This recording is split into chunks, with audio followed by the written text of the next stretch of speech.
Hi guys, welcome back to my YouTube channel. My name is Baki Sekhale and we're back, baby. It's 2024 and I'd just like to wish you all a happy new year. May you have a prosperous year filled with love, filled with peace, and filled with happiness. I'm back, as you've seen probably from the title, with yet another true crime case. It's our first true crime case for this year, so let's dive right into it. Now, in today's case, I'll be sharing the story of Naledi Phangindawo, who was born in the year 1994 in the Eastern Cape. Naledi was born to mother Nomi Kanya, as well as her father, who we have no record of. But from what it is that we do know and from research, Naledi grew up with both parents. She grew up in a very, very warm and loving home with her parents together with her siblings. Now, Naledi was known as someone who was very kind, and she was also a people's person. She loved to be around people, and she was also known to be a go-getter. She always wanted what it was that was best for herself. Now, when Naledi was in high school, her family then moved to Mossel Bay, which is in the Western Cape, South Africa, and it is where she completed her matric at Point High School. Naledi later attended the Cape Peninsula University of Technology in Cape Town, and she was studying towards education system technology. Now, in the year 2013, when Naledi was only 19 years old, she fell pregnant and gave birth to a baby girl. This caused for Naledi to have to drop out of school and therefore move back home in the Mossel Bay to live with her family. And this is when Naledi then started to work for Mr. Price, Greyhound, so forth, just basically grabbing any opportunity that she could to financially be able to support her daughter.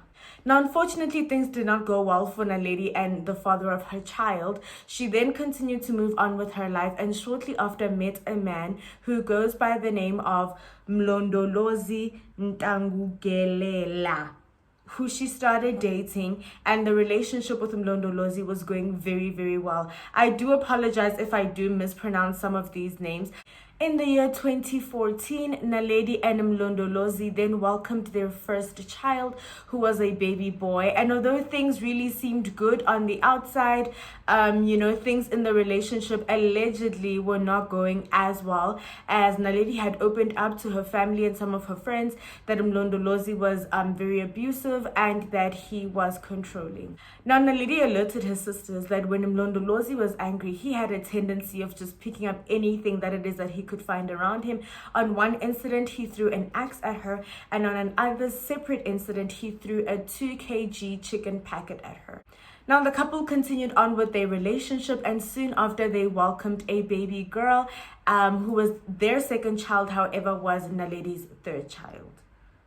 Now, Naledi, obviously at this point having 3 children, she started to look for more opportunities, as earlier it had stated that she was a go-getter. She then was introduced to a company called Herbalife, which is known to sell health products, and in selling, you then make a profit. So basically, from what information or what is that I know about Herbalife, you basically buy stock for a certain price, you then mark up, or I think it's marked up for you, and then when you sell it to your customers, you then basically make a profit. So like, you buy stock for a certain price and then it's sold for a certain price, and then you make basically like a profit from that.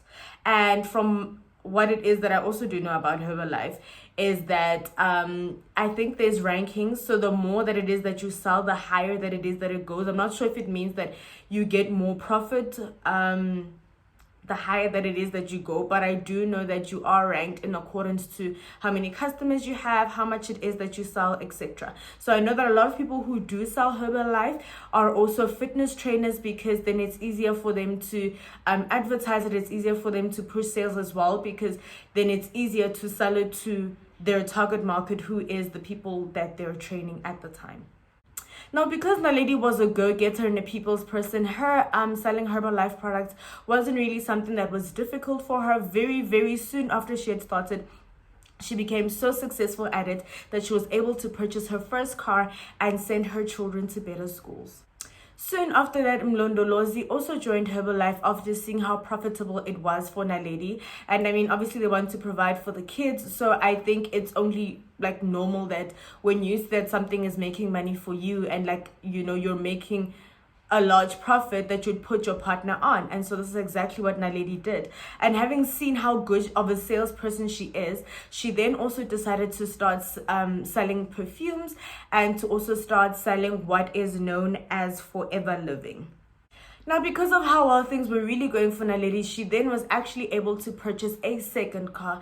Unfortunately, though, in the relationships, things were not going as well, because this only meant that like Mlondolozi was becoming a bit more insecure, he was becoming more aggressive, and Naledi decided that she wanted to leave the relationship because at this point her children are getting older, they're becoming more aware of altercations or things that are happening in the house.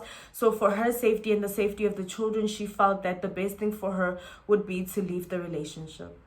Now, Mlondolozi stated that this was definitely not going to happen and that Naledi wasn't going to leave him. However, she was so determined to really leave this toxic relationship, and so she started to plan her move. Her plan was to move to Knysna and to first get a job in Knysna and then move to Knysna so that she's not as close to him and that she would not be as easy to track. Shortly after that, Naledi did then receive a job in Knysna and she moved without telling him. And for weeks and weeks, Mlondolozi was basically searching for Naledi. He did manage to track her down and, he basically begged her to move back to Mossel Bay and that he'd be a better partner and that, they can basically work on their relationship. However, Naledi really was done with this relationship and with this man, and she blatantly refused. Now, after Naledi had rejected him yet again, this really angered him so much to the point that he decided to assault her, which resulted in her breaking her finger. She then went to the police station and decided to get a protection order against him. And this basically worked because he stayed away from her for quite some time. A few weeks after the protection order, Mlondolozi's family then invited Naledi to a cultural function, which wasn't really strange seeing as they shared children. And so I guess the family, having known that the children will probably be there, decided to extend the invite as well to Naledi, of which she happily accepted the invite. Now, on the day of the event, while it was that Naledi was basically just helping around with a few chores, a young man came to her and stated that there was a man that was asking to please see her outside. Upon Naledi's arrival outside, she was then met by Mlondolozi, who was holding an axe. Apparently, he didn't even waste any time. As soon as they were within contact, he basically started striking her with the axe, which led to at least 28 cuts. Now, at the time of this incident, the people who were attending the ceremony stated that they were unable to stop him due to the amount of force that it was that he was using. After striking Naledi down, he then went over to her car and started smashing its windows. Shortly after that, he then made his way to Cape Town. Now, Naledi was still conscious at this time and the ambulance had made its way. However, on her way to the hospital, Naledi unfortunately lost her life. This was such a blow for Naledi's family and they were taking it so hard. Social media was so outraged to the point that Mlondolozi's picture was basically circulating around. Naledi's mother had actually also been admitted because she just could not deal with the heartbreak. Now, due to the amount of coverage the story had and Mlondolozi's picture basically surfing all over the internet, he then decided to hand himself in and he pleaded not guilty. However, he was found guilty and granted 18 years behind bars. Naledi's children are currently being raised by her parents. Now, that is the story of Naledi. Please let me know what it is that you think in the comments. Let me know what other stories you would like for me to cover. I'll see you next time. Bye.